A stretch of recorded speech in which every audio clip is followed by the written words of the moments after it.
Chennai జోరుకు break పడింది. ఢిల్లీ దాటికి బౌలింగ్లోనూ బ్యాటింగ్లోనూ super Kings జట్టు తేలిపోయింది. ఆరంభంలో తడబడి చివర్లో చతికిలబడి గెలుపు ముంగిట బోల్తా కొట్టింది.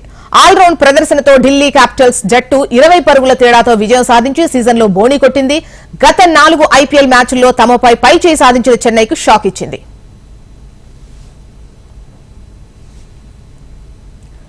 విశాఖలో జరిగిన ఐపీఎల్ మ్యాచ్ లో ఢిల్లీ క్యాపిటల్స్ విశ్వరూపాన్ని ప్రదర్శించింది. వరుస విజయాలతో దూసుకుపోతున్న చెన్నై సూపర్ కింగ్స్ జట్టుకు ఢిల్లీ బౌలర్లు కంగు తినిపించారు. తొలుత బ్యాటింగ్ కు దిగిన ఢిల్లీ క్యాపిటల్స్ ఓపెనర్లు డేవిడ్ వార్నర్, పృథ్వీ షా ఇద్దరూ కలిసి అద్భుతమైన ఆట తీరుతో స్కోర్ బోర్డును పరుగులు పెట్టించారు. ఢిల్లీ క్యాపిటల్స్ 20 ఓవర్లలో 5 వికెట్లకు 191 పరుగులు చేసింది. డేవిడ్ వార్నర్ 52 పరుగులు, కెప్టెన్ రిషబ్ పంత్ 51, పృథ్వీ షా 43 పరుగులు నమోదు చేశారు.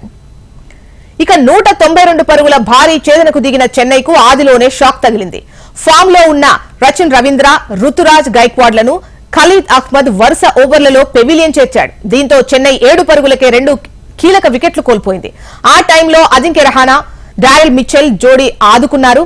వీరిద్దరూ 3వ వికెట్ కు 68 పరుగుల భాగస్వామ్యం నెలకొల్పారు. ప్రమాదకరంగా మారుతోన్న ఈ పార్ట్నర్షిప్ ను అక్షర్ పటేల్ బ్రేక్ విడగొట్టాడు.